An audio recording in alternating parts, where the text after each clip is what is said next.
Good morning everyone. My name is Dr. Mohammad Ibrahim Altaf. I am going to teach you about solid state physics. So what is actually the meaning of physics? So first we'll define what is the physics. Physics is nothing but it is the observation of nature.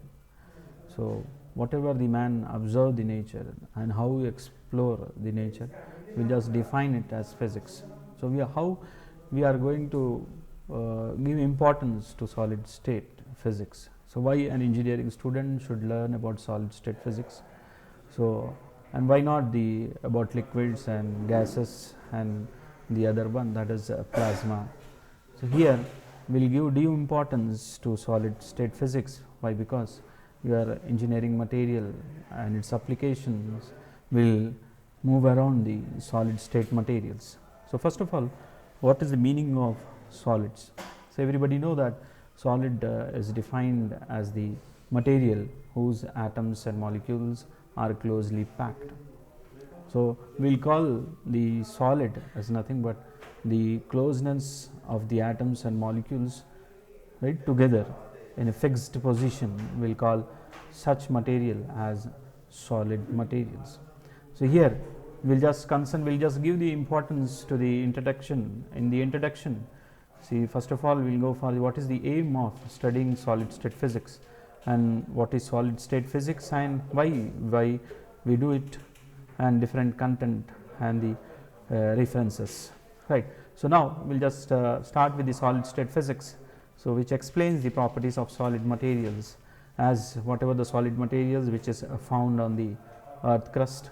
So that is the reason that we are going to study about solid state physics. When we call the earth crust, so earth crust means there are different types of materials which will be there on the surface of the earth, and whenever we are going to study about the different properties of these solid materials, first of all, in order to study these solid materials we should know some properties. So these properties are following the Schrodinger equations for different atomic nuclei and electrons which are interacting with the electrostatic forces. Now what is this Schrodinger equation? What is this electrons are interacting with the electrostatic forces? Actually whatever we study, that study is nothing but we have to assume microscopic particles, right, in a macroscopic view. So we are going to study about the microscopic particles in a broad manner in two dimensionally. That is mean we need to understand its properties. So how we are going to understand the properties of three dimensional materials with respect to two dimension. So and what are the fundamental laws which are governing these solids, which has been known to so large extent and which has been tested well. So we start with the different types of solids which is available on the earth crust. Will first of all has been divided into different types of solids. So that broad classification are nothing but we will just start with the crystalline solids, non-crystalline solids. So first we will deal with the crystalline solids, the solids which has atomic structure which is completely based upon the regular repetition of the patterns. What is this regular repetition of the pattern? So these regular repetition of the pattern is nothing but we have to study about the translation motion of the particle. So what is translation motion? The translation motion is nothing but repeating the same function infinite number of times. So we will call that as a regular repeated pattern here. So when we study about these solids we already know that they are compromises of atoms and molecules. So when I say atoms and molecules, so we need to understand how these atoms are placed inside these solid materials. So there are different important solids which are very much important for the engineering purpose and for other purposes. So that are nothing but we will call such thing as crystalline solids. So more progress has been done in understanding the different behaviors of the solids and when compared with the non-crystalline materials. So this variation and calculation of these crystalline materials has been broadly divided and understood to the large extent. So solid state physics is also known as the condensed matter physics. So when I say condensed matter physics, what is this condensed matter physics? So it is nothing but it is a behavior of the atoms when they are placed very close to each other. We'll call that thing as close proximity to one another. In fact, the solid state physics or the condensed matter physics is much better name, since many of the concepts relevant to solids are also applied to the liquids, right? So some properties, right? Some properties which is be exhibited by the solids are nothing but they are exhibited by liquids also. So we need to understand the electrical properties of the solid first of all. So when we go for the properties of the solids, we are giving our importance to the electrical properties of the solids. So why we need to go for these electrical properties? So these electrical properties are very much important for the these electrical properties are very much important for the industry purpose and also for an R&D department. So therefore, first of all we need to understand this electrical properties of the solid, which is the heart of the modern society and the technology. So the entire computer and electronic industry depends on the different cases and classifications of the materials. When I say that solid materials, so we have to understand what is the semiconductor. The semiconductor which is lying between the conductor and the insulator. So what is this the electrical properties which is lying between the metal and insulator, we will call such materials as semiconductor, whose electrical conductivity is actually lying between the metals and insulators.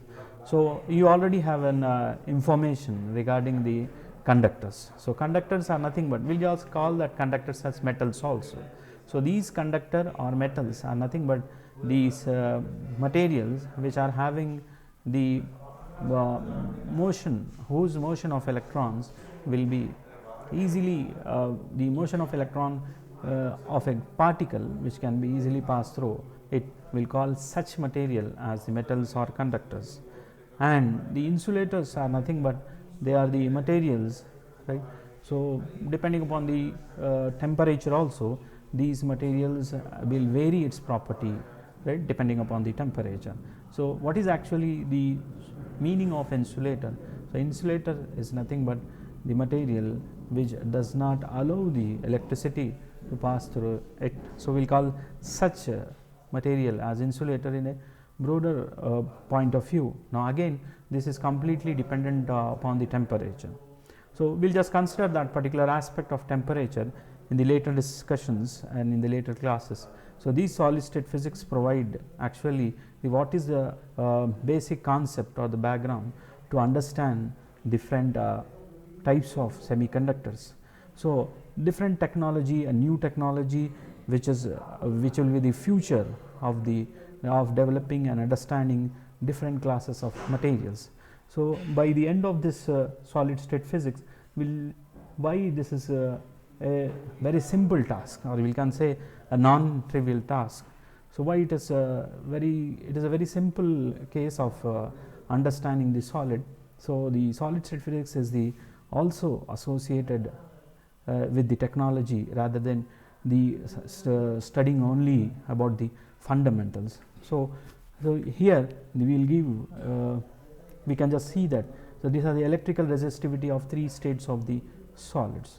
So metals, what will with respect to the temperature in terms of Kelvin, when we see the graph, a graphical representation is given on the x-axis Kelvin, and on the y-axis we go for the electrical resistivity.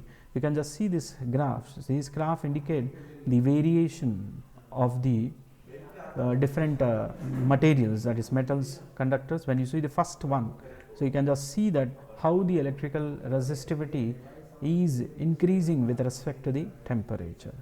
And when we see the material, this is completely exponential decay.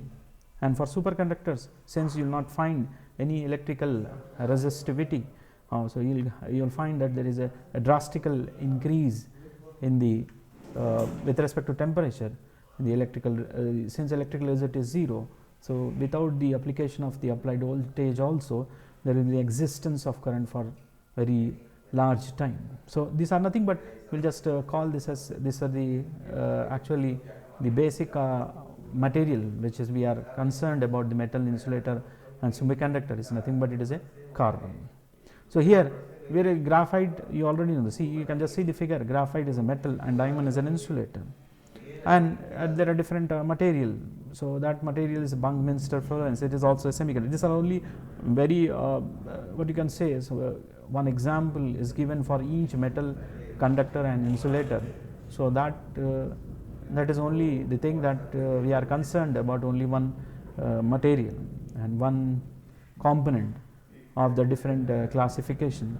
So here we'll just move on to the next one. So when you see this, why we metal and insulator, and then we'll go for different physical origin of these features. We have to understand the different thermal properties also. So we can just see the figure.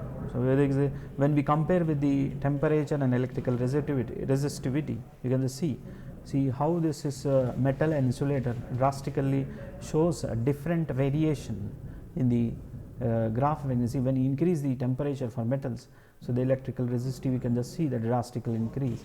And when we see in the second case, that is insulator, it is an exponential decay, and this exponential decay resembles the how with respect to temperature the electrical resistivity varies. Now why we need to understand this electrical resistivity and the thermal properties, we'll just come we'll go to the next slide. Thus easily you can understand that. So in this is only the introduction part, whatever we have gone in this particular slides. So what actually we are going to learn in the first chapter, so and the later chapters will go to understand these metals, insulators and superconductors. So here just we'll start, we'll have given the chapter 1 deals with the crystal structure, and these crystal structure, first of all we need to understand this elementary crystallography. So elementary is the starting point of the crystallography, that is solid materials. So then when I say solid materials, on the earth crust it has been divided into 3 categories, that is crystalline, polycrystalline and the amorphous. So we need to understand this concept to the broader view in order to understand the structure and the properties of the solid materials. So in order to do so, that is a completely 3-dimensional understanding we have to do for this solid materials, right? Since we cannot see the atoms, or we cannot see molecules, we cannot see electrons and so on. So we need to go for some imaginary understanding in 2-dimensional. So that will start with the crystallography, then we'll go for the crystal lattice, crystal structure and types of lattices, unit cell and different Miller indices, so and different structures of the crystal in 2-dimension and also in the 3-dimension, and what is actually the meaning of symmetry. So that is actually our chapter 1 deals with all these aspects.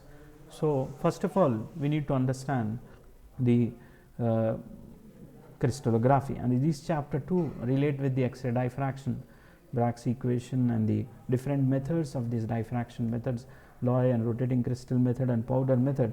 So we'll give importance to the powder method, and these powder method is having various application. So that we'll going to discuss in our coming lectures. So here just we'll start with the crystallography, the basic crystallography. So we'll just so by this what we can have an objective when we end the chapter 1.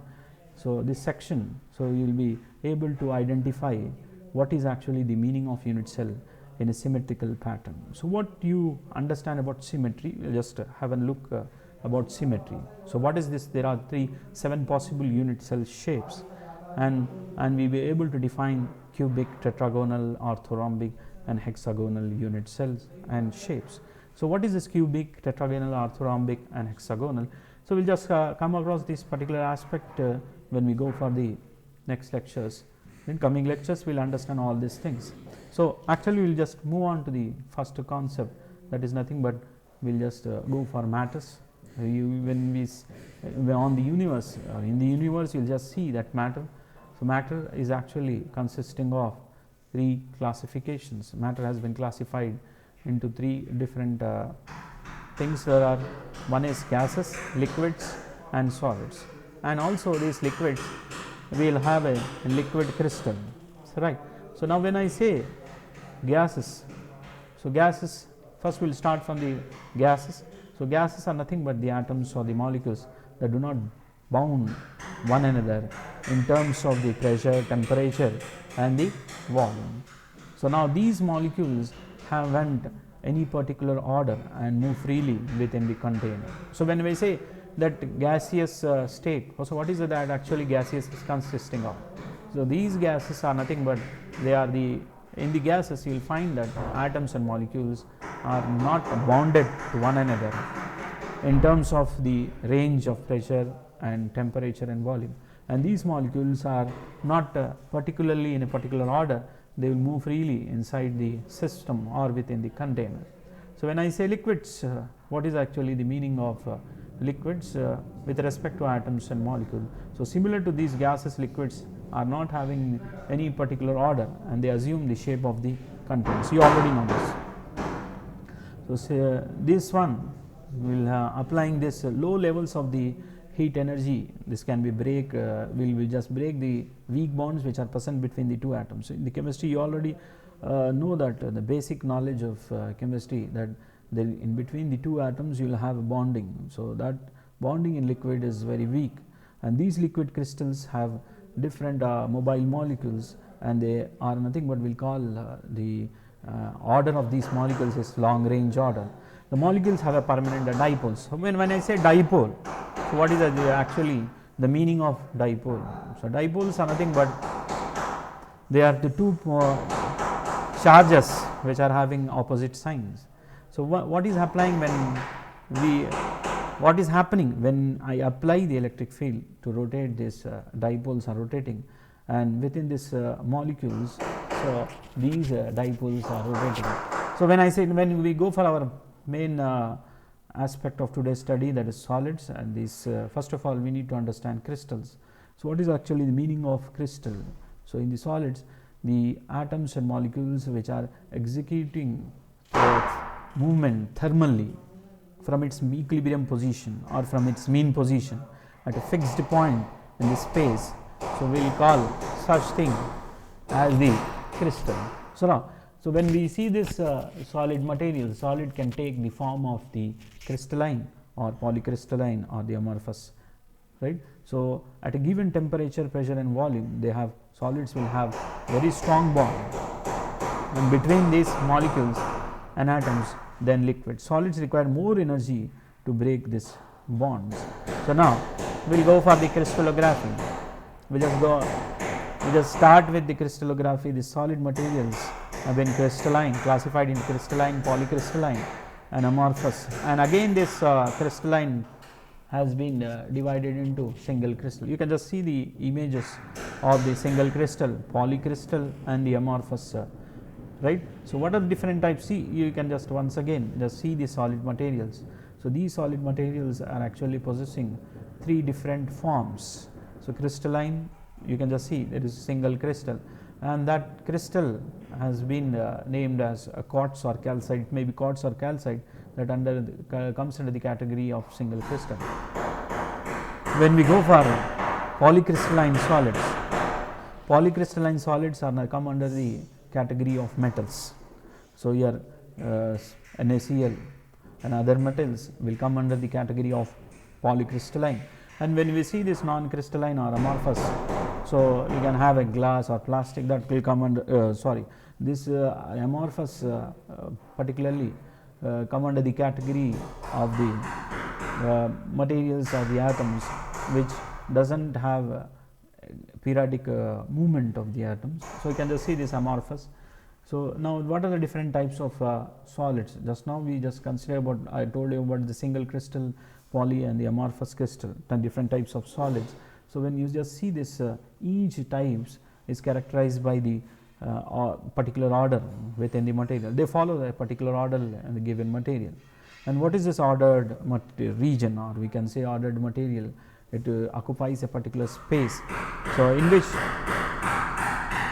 atoms or the molecules, these atoms or molecules have a regular geometrical arrangement, or they will just call as periodicity.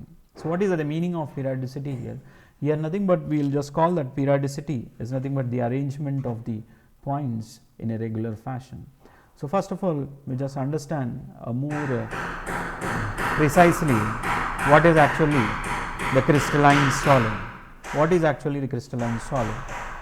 So the crystalline solid is a solid form, which you already know that this has been a definite arrangement of the atoms and molecules, or we will just call that as constituent particles with definite arrangement of atoms and molecules.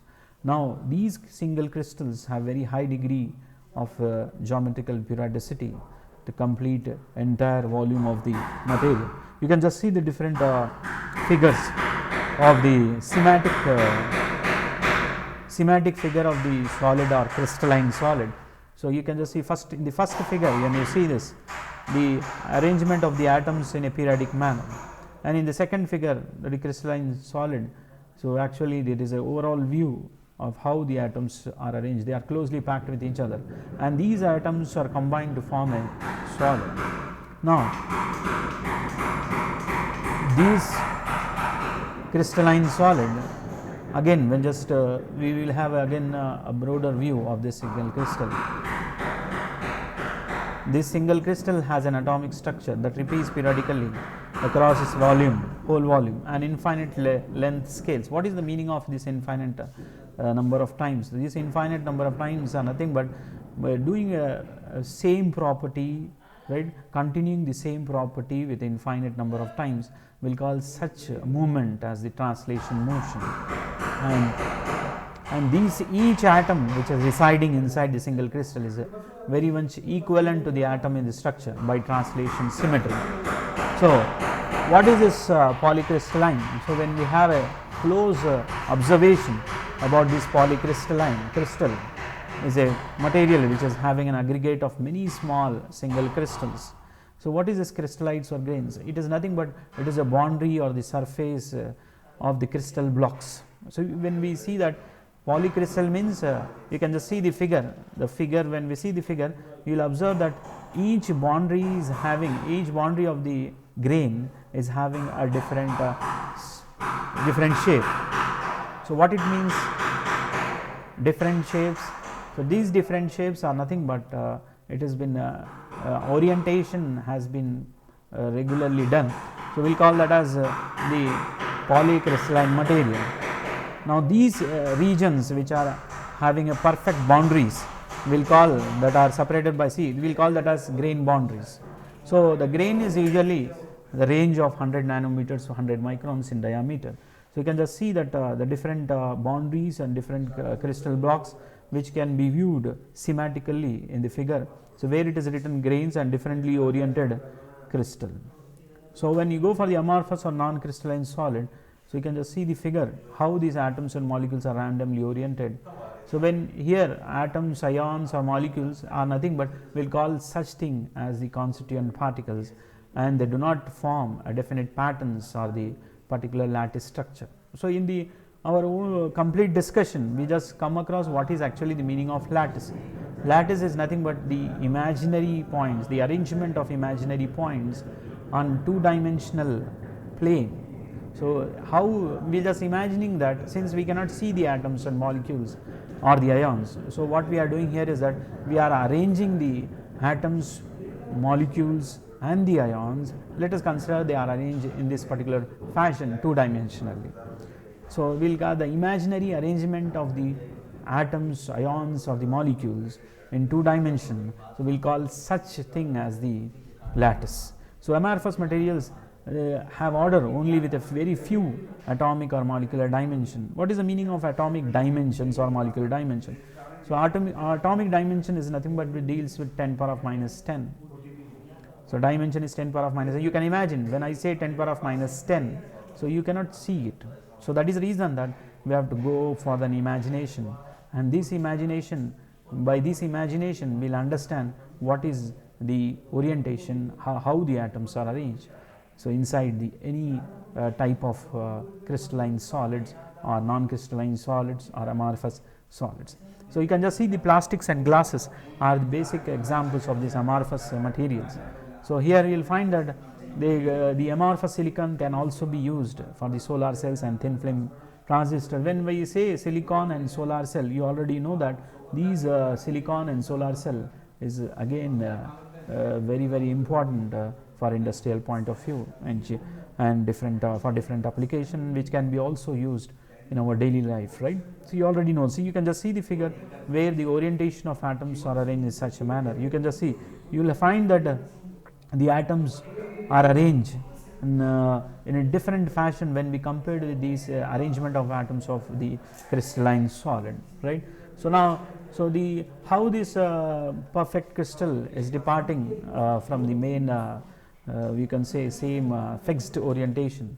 So we cannot prepare a perfect crystal. So there is a possibility of preparing the crystal in the labs, but whatever the crystals which have been found in the earth crust, that we need to understand that thing, right, by visualizing the lattice concept. So for example, even the different surfaces of the crystal is a kind of imperfection. What is this meaning of imperfection? When I say imperfection, that is not the exact arrangement of the atoms.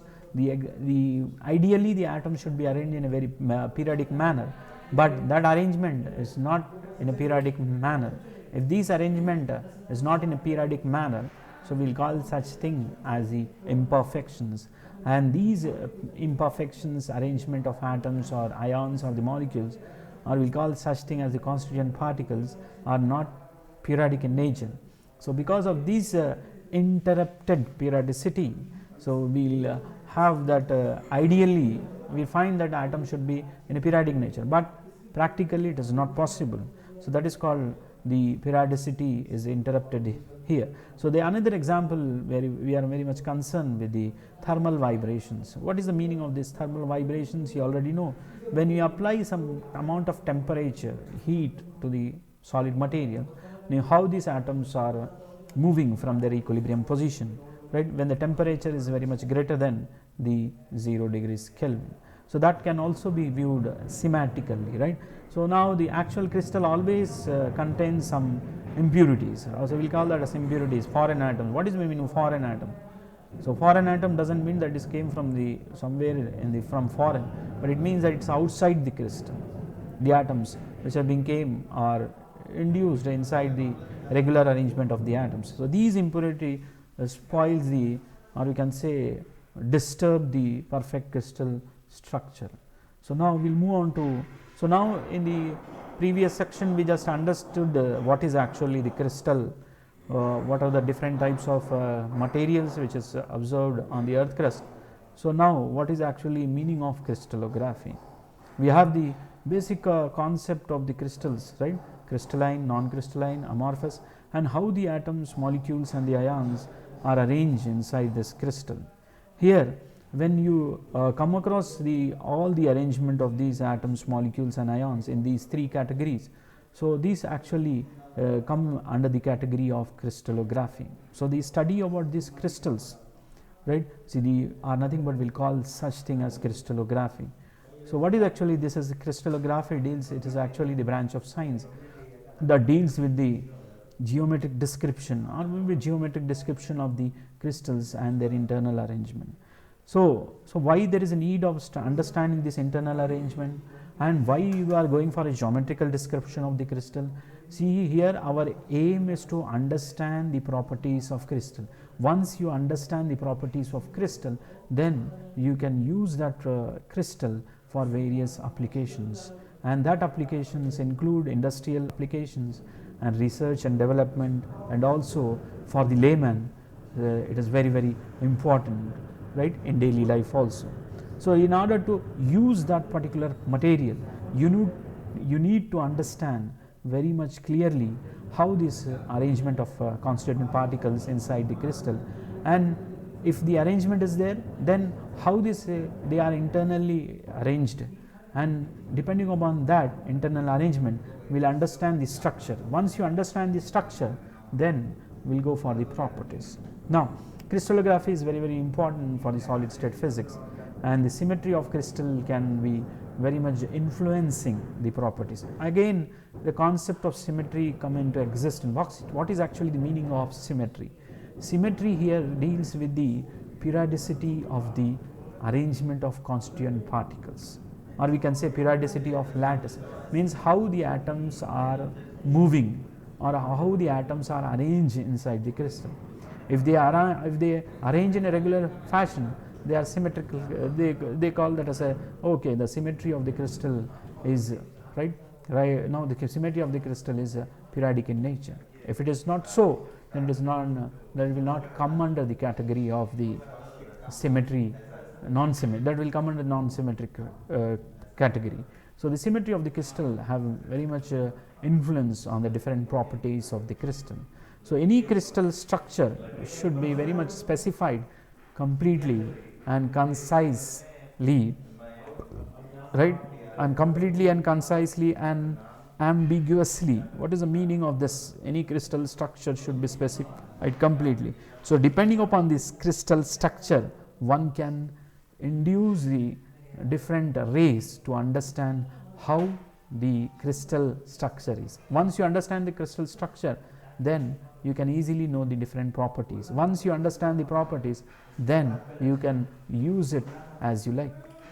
So now, depending upon the conditions apply here, as we use means it depends upon the conditions apply.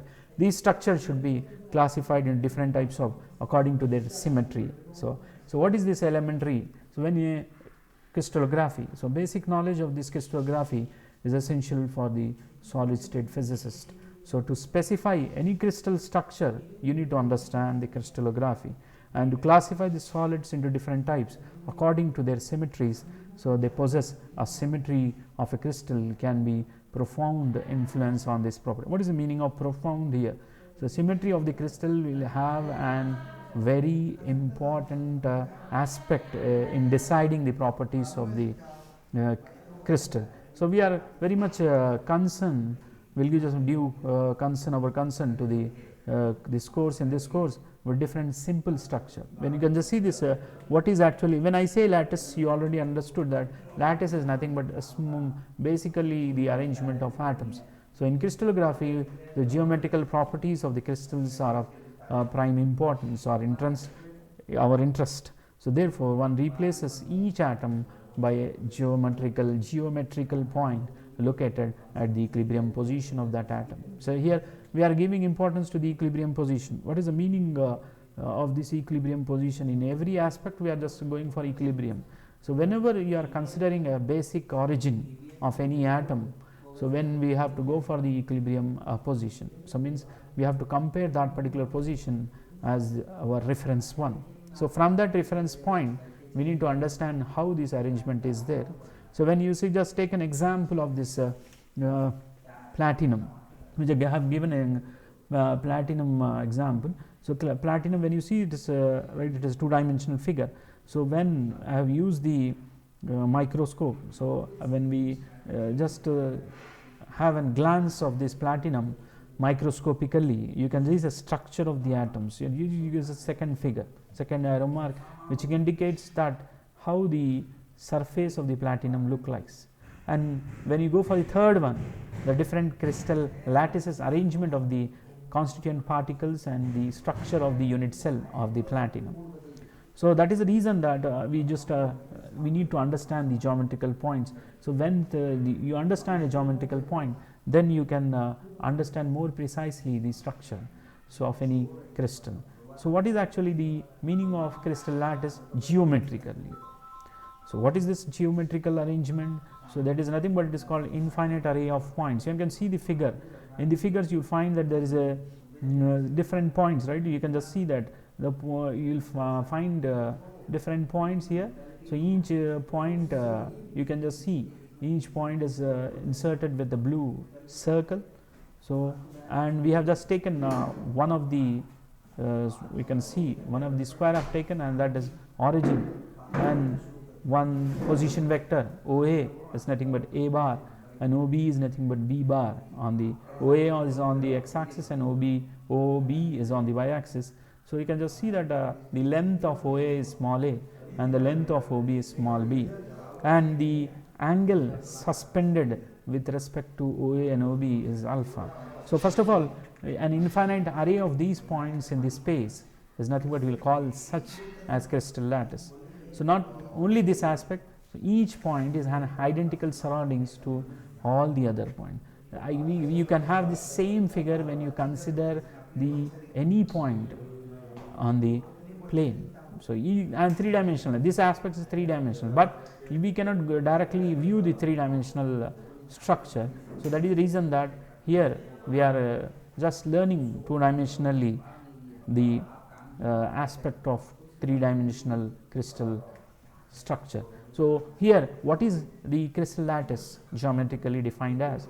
So it is nothing but an infinite array. Infinite array is nothing but it is infinite number of applying the same function infinite number of times. So we will call such thing as the infinite array of points, and each point having identical surroundings to all other, and these arrays are arranged exactly in a periodic manner. You can just see that the arrangement of the atoms are completely periodic in nature, right? So now this is about the crystal lattice. So what is these crystal lattice, how it is related to your crystal structure?